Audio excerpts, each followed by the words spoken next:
일식에는 태양과 달, 지구가 일직선이 됩니다. 태양이 달에 가려 하늘이 어두워지죠. 이때 하늘의 별이 드러납니다. 하지만 태양 뒤에 숨은 별은 지구에서는 안 보여야 합니다. 에딩턴은 그 숨은 별을 사진에 담았습니다. 이것으로 한 사람의 운명이 달라졌습니다.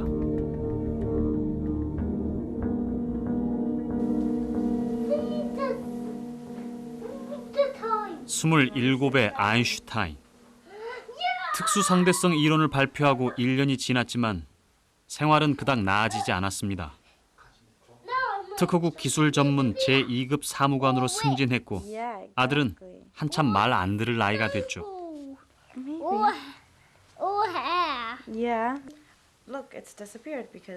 함께 물리학을 전공했던 아내는 더 이상 남편을 따라잡을 수 없게 됐습니다.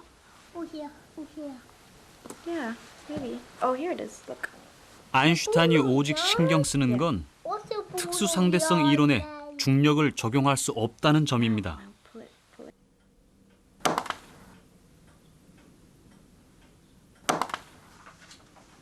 특수상대성 이론은 등속의 세계, 중력은 가속의 세계여서 맞지 않았던 거죠.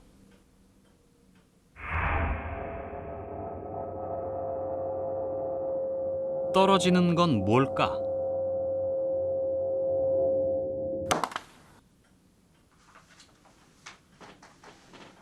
이 간단하고도 단순한 질문은 거장 뉴턴을 향한 도발이었습니다. 마찰이 없는 경사면에 공을 놓으면 반대쪽에 같은 높이까지 올라갔다가 다시 제자리로 갑니다. 경사면 한쪽이 길어지면 어떻게 될까요? 공은 또 같은 높이가 나올 때까지 갑니다.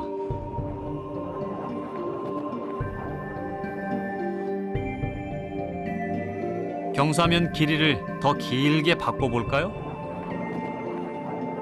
마찬가지입니다.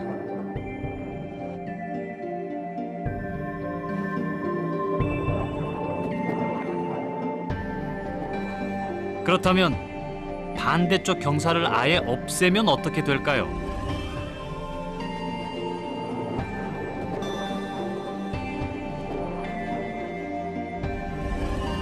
역시 공은 그 높이가 나올 때까지 계속 나아갑니다. 운동하고 있는 물체는 방해를 받지 않는 한 계속 직진합니다.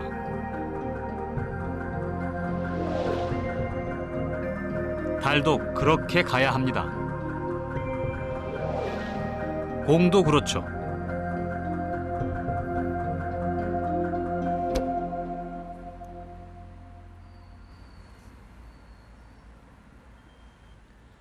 관성의 법칙을 따른다면 이 공은 직선으로 하늘을 향해 날아갈 겁니다.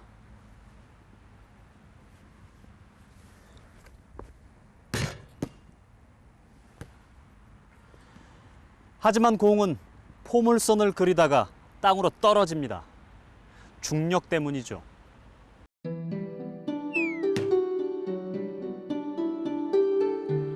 공을 3개 던져봐야 마찬가지입니다. 좀 더 멀리 가지만 결국 떨어집니다. 그런데 공이 땅에 안 떨어지게 할 수가 있습니다.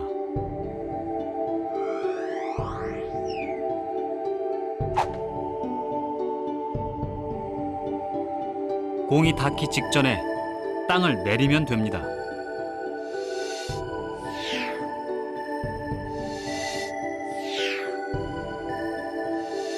공이 바닥에 닿지 못하게 계속 땅을 내립니다.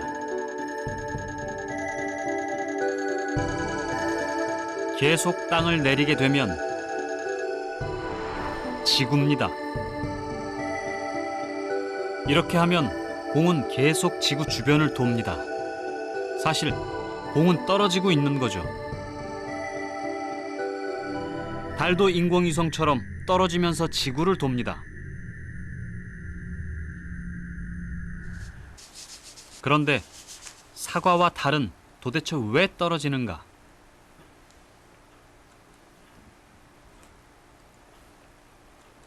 뉴턴은 서로 잡아당기는 힘 때문이라고 생각합니다. 뉴턴은 하나의 법칙을 만듭니다. 뉴턴의 방정식은 복잡해 보이지만 사실 말로 풀어내면 단순합니다. 여기 두 물체가 있습니다. 이 두 물체는 서로 잡아당깁니다. 그 힘은 물체의 질량이 클수록 세집니다. 즉, 이 호두와 사과의 질량이 커질수록 잡아당기는 힘이 세진다는 말입니다. 그리고 둘 사이의 거리는 가까울수록 힘이 세집니다. 멀어질수록 약해지죠. 정확히는 거리의 제곱에 반비례합니다. 그럼 이 호두와 사과가 어떻게 서로 당기는지 실험해 볼까요?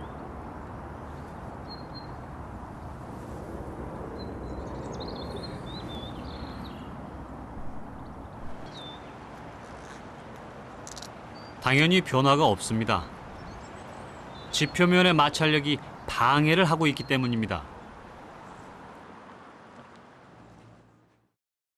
마찰력이 없는 우주라면 둘은 붙을 겁니다.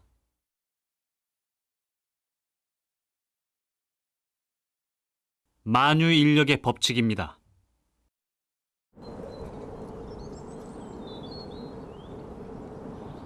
우주에 가본 적도 없는 뉴턴이 그 사실을 어떻게 증명했을까요?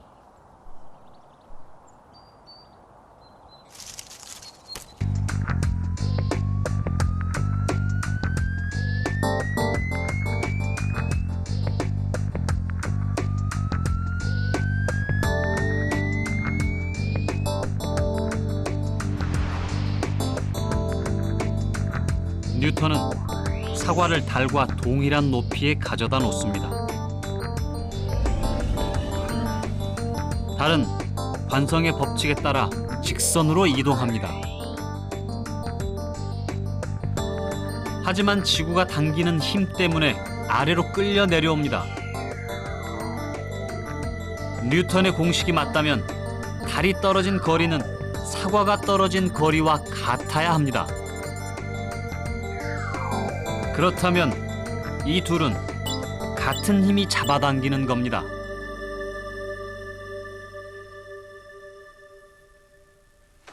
검증은 성공적이었습니다. 우주가 어떻게 돌아가는지 처음으로 알아낸 사람의 기쁨은 짐작하고도 남습니다. 뉴턴은 결과를 왕립협회에 보냅니다. 이걸 엮어서 프린키피아를 만들죠.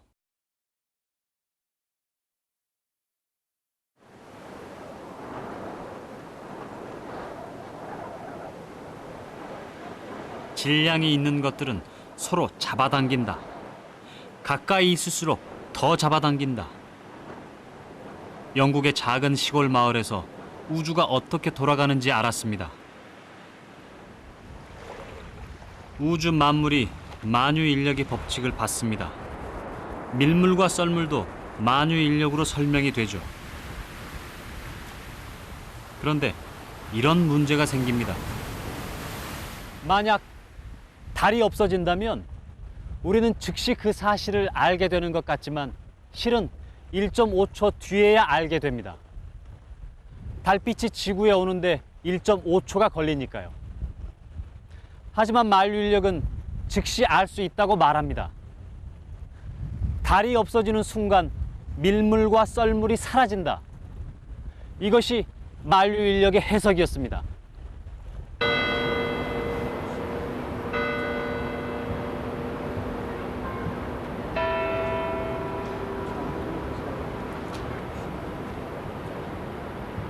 빛이 가장 빠른데 중력이 어떻게 더 빨리 전달된다는 얘긴가?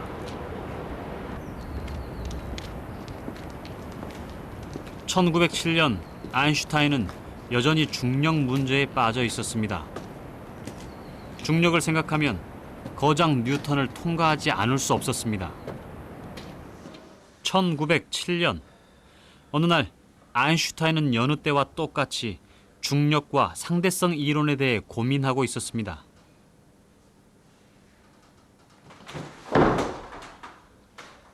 이때였습니다.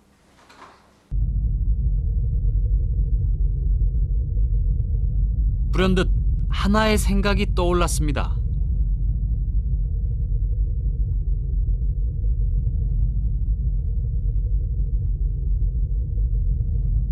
아인슈타인은 인간이 실제로 우주에 나가기 훨씬 전부터 우주 공간을 상상했습니다. 저는 지금 아인슈타인의 머릿속 우주에 있습니다. 여기는 중력의 영향을 받지 않는 공간입니다. 무중력이죠. 하지만 우주선이 속도를 높이면, 즉 가속을 하면 이 무중력의 상태는 변합니다.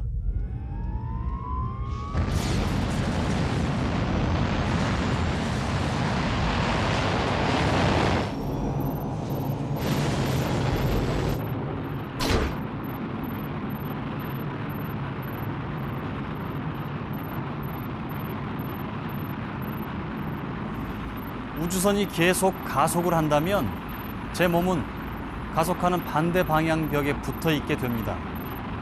자동차를 가속할 때 몸이 뒤로 쏠리는 것과 같은 이치입니다. 가속을 멈추지 않는다면 제 몸은 계속 이 상태를 유지하게 되죠. 가속도를 이기려면 이렇게 힘을 들여 몸을 일으켜 세워야 합니다.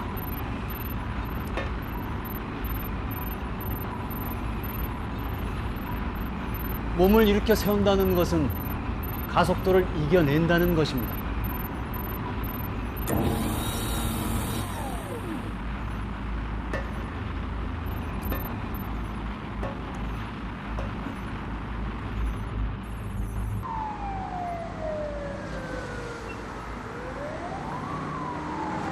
우주선에서 저는 우주선이 가속하는 방향으로 몸을 일으켜 세웠습니다.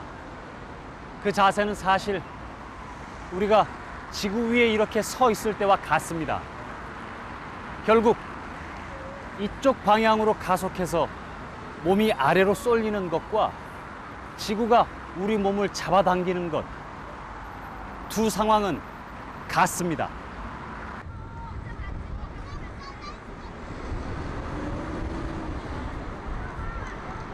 땅에 서 있는 것이 가속하고 있는 우주선에 있는 것과 같은 것이다.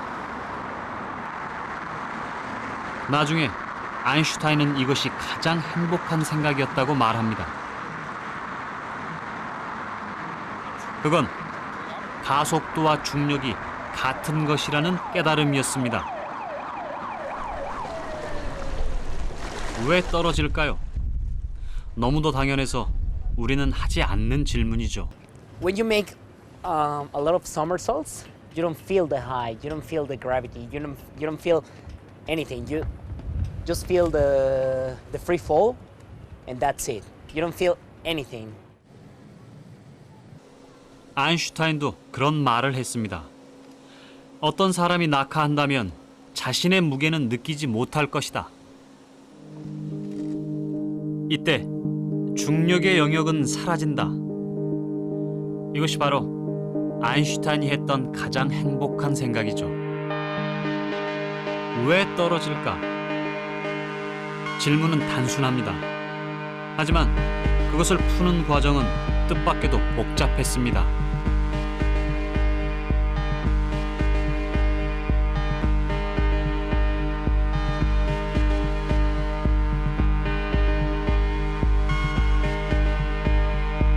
이것을 설명하는데 아인슈타인은 무려 9년이나 보내게 됩니다. 오류와 실패를 거듭한 9년이었습니다. 아인슈타인의 고민을 짧게 정리해보고 가겠습니다. 속도가 바뀌거나 방향이 바뀌면 가속 운동입니다. 원 운동은 대표적인 가속 운동이죠.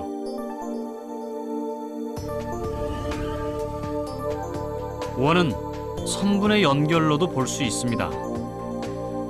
선분 하나하나를 열차라고 생각해 볼까요?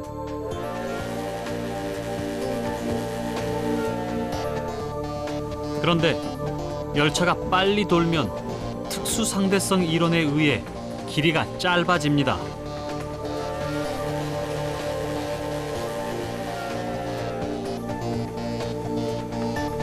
빠르면 빠를수록 원래 길이보다 짧아집니다.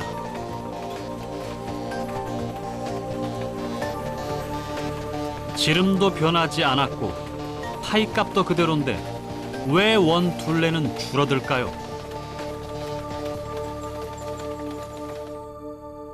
사실 이 고민을 아인슈타인만 한 게 아닙니다.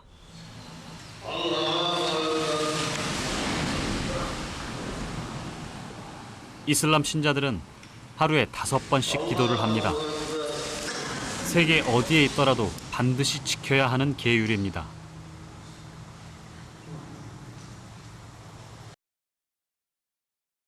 이 사원을 지을 때도 미국에서 이슬람 교회에 대한 시선은 곱지 않았습니다. 아주 힘들게 건축 허가를 받아 사원을 짓게 됐죠.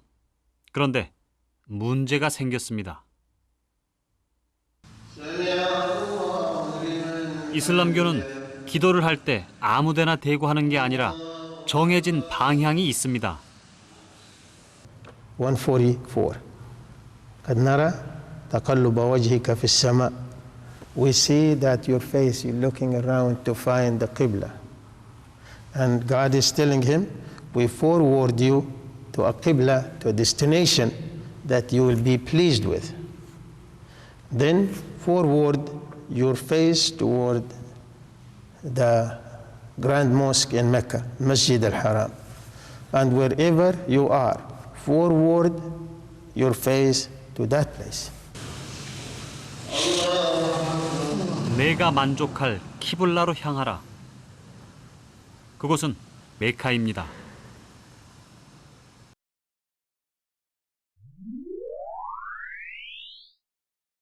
코란의 가르침대로 사원은 메카 쪽을 향해 설계됐습니다.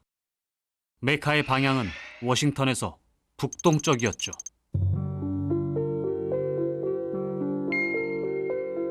사원이 위치한 미국의 워싱턴입니다. 설계도에서 가리키는 대로 북동쪽에 선을 그어볼까요? 프랑스를 스치다 러시아 쪽으로 갑니다. 그런데 메카는 여기입니다.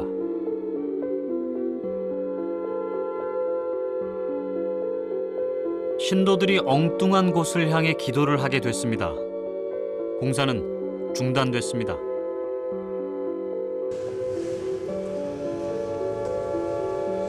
이집트 카이로에 있는 이슬람 본부에 확인을 요청했습니다. 어디에서 어긋난 것일까요?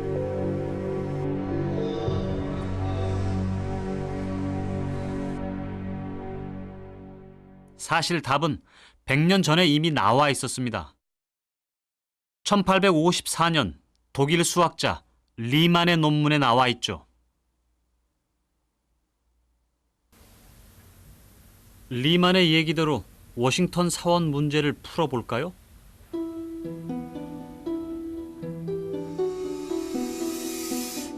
세계 지도는 평면입니다.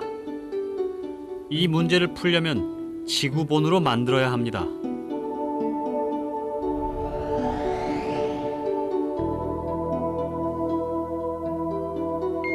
워싱턴에서 메카로 선을 그어볼까요?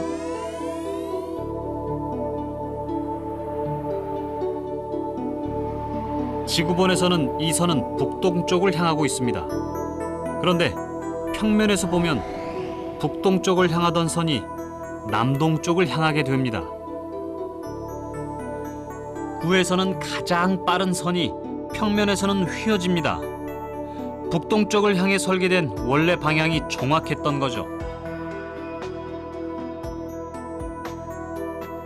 아인슈타인은 리만의 수학을 친구 그로스만에게 듣습니다. 평소 수학 문제를 많이 도와주던 친구였죠.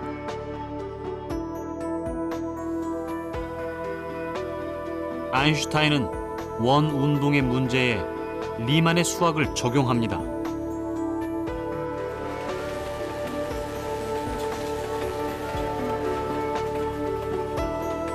원 운동을 하는 열차가 점점 짧아져서 선로를 벗어나게 되는 건 바로 공간이 휘어져 있기 때문이었죠. 이렇게 휜 공간에서 파이 값은 달라집니다. 공간이 휘어져 있다. 현실에서 이 말을 실감하기란 어렵습니다. 어쩌면 우리가 이 시간과 이 공간에 너무 익숙해 있는 건지도 모릅니다.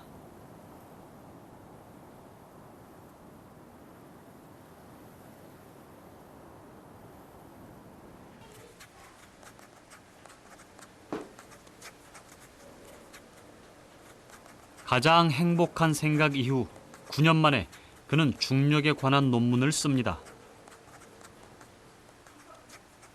여기에 비하면 특수상대성 이론은 어린아이 장난 같았습니다.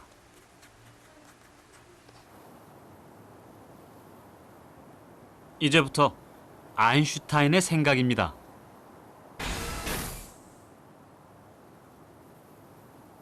우주선 안에서 나는 중력의 영향을 받고 있습니다.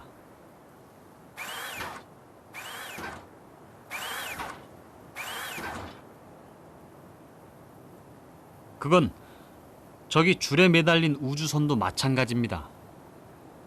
가속하고 있다는 말과 같죠.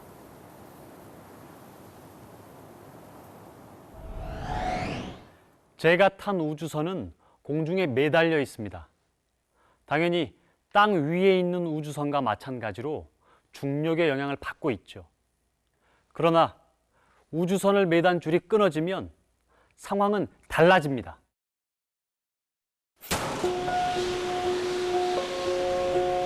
우주선이 땅에 떨어지면 중력은 사라집니다.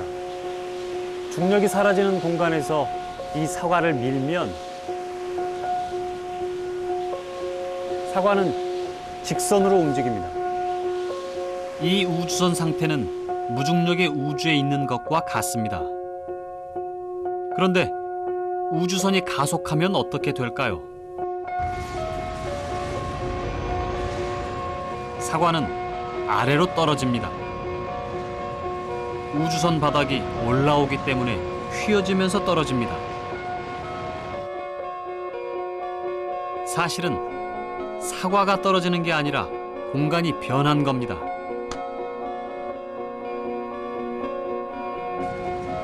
빛도 마찬가지입니다.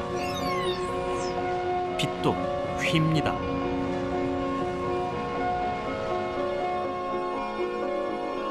중력이 있는 이 공간은 아까 가속하고 있는 우주선과 같습니다. 그러니 빛도 휩니다.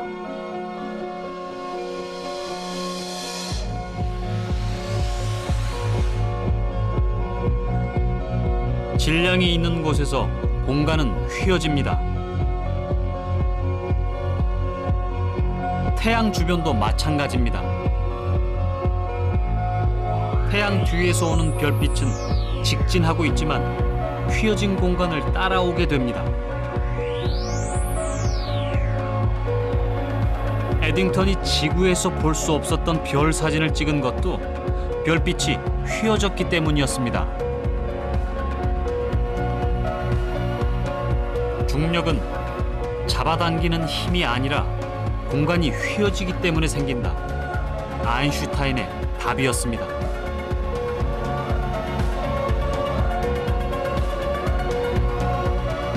왜 떨어질까? 지구가 만들어낸 공간의 휘어짐이 우리를 가장 자연스러운 길로 인도하기 때문입니다.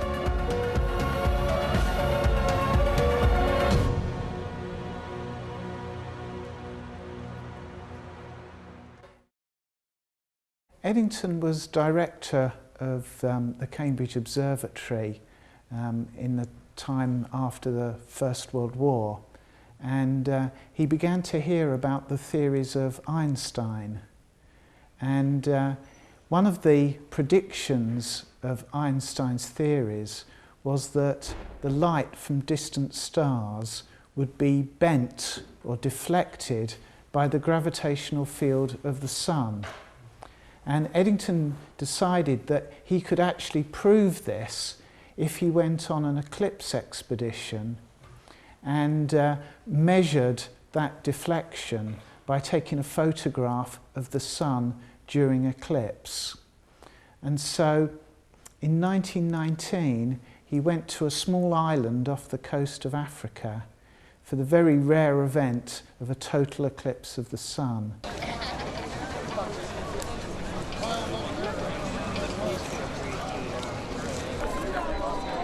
지금도 일식이 일어나는 현장엔 수많은 호기심들이 모여들곤 합니다.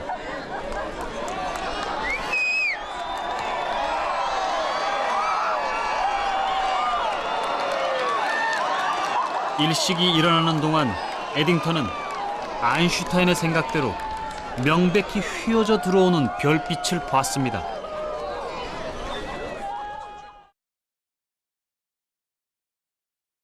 (1919년 5월 29일) 에딩턴이 찍은 사진이 그의 논문에 게재되었습니다.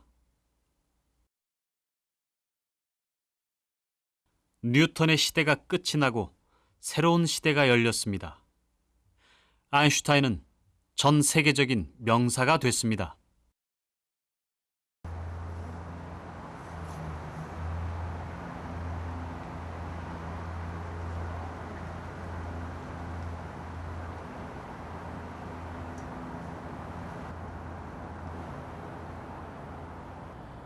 (1930년) 알버트 아인슈타인은 이곳 캠브리지 천문대에서 에딩턴을 만났습니다.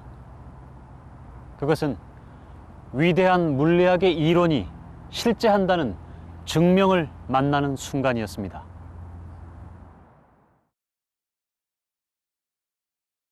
이렇게 일반 상대성 이론이 완성됐습니다. 마술 같은 얘기가 여기에서 끝이 났습니다.